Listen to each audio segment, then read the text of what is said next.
1655 Yes. higa mar 2024 Yes. singo ne nudi 250. Yeah. Ma ok en kata tamala 10 mar 250. Yes. Mane chenro. Yes. Koro nyiso ni magi manyalore koso gini ok nyalore.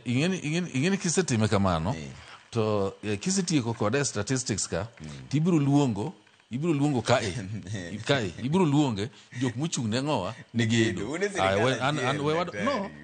no ok ne wane serikal ana serikal asingisi gima establish what dan gimi somo no endo 1655 mano e gima timo nade I establish ni notimore to kiseche misome no adwa ni mondo some ni the building is completed the word completed yeah mutieki mano nyaka iketi mondo winjre maber koro wadog chien ni kochopo kar affordable housing actually pesa manotigo do 2023 king'iyo gi 2024 nomedore gi atamalo 10.2 pesa momedore kitimo gedo gi to gedo ok en gimitimo gi higa achiel en gima dhi over period of time koro gima nyiso ni nitie mang'eny mosechaki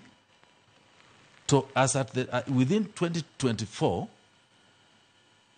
ng'eny gi pok otimore nade pok orumo koro mwa report moserumo ok wanyal report mok orumo yes koro gima nitie kanyo no ni 1655 mago buildings motimo mobedo completed ready for use.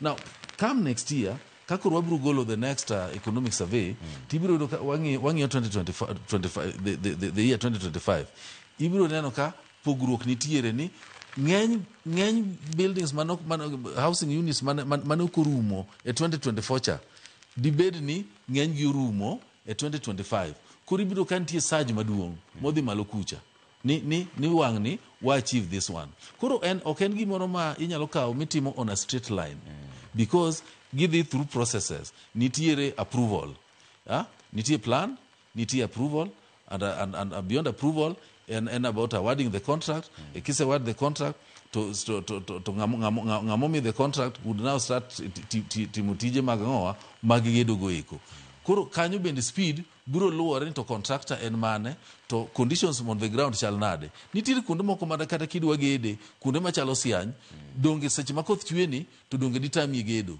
koro luwore gi kaka situation chalre but ultimately dhi chopo kama koro mano chakika rumo kaka wadhi mbele e kaka gimedo bedo ang'owa mang'eny to mancho tim sani ni mancho rumo tin ne mana nitiere higa machielo cha. Okay. Yeah, yes. Koro king'iyo wach mar ohala mar bengi